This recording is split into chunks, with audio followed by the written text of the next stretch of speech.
che sia una volta buona, una volta per tutte. Ormai c'è mesi e anni che si va a dire e si evita a parlare e non si combina niente. Ci saranno solo delle parole, tanti auguri, fate bene, vedrete che ve li daremo e ciao bambini. Cambierà qualcosa? Dovrebbe cambiare, ma Col tempo. ho molta poca fiducia.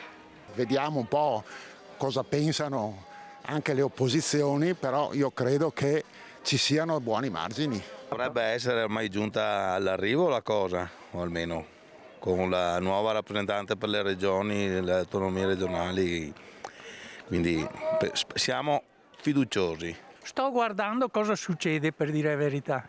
Draghi sa quello che fa e lui almeno ha tanta esperienza. Sarà molto difficile perché ci sono altre priorità e bastone tra le rotte sarà sempre messo e sarà un po' difficile, ma il desiderio è grandissimo. Io penso che qua in Veneto l'autonomia non ce la daranno mai. Perché? Perché è impossibile che ci diano l'autonomia.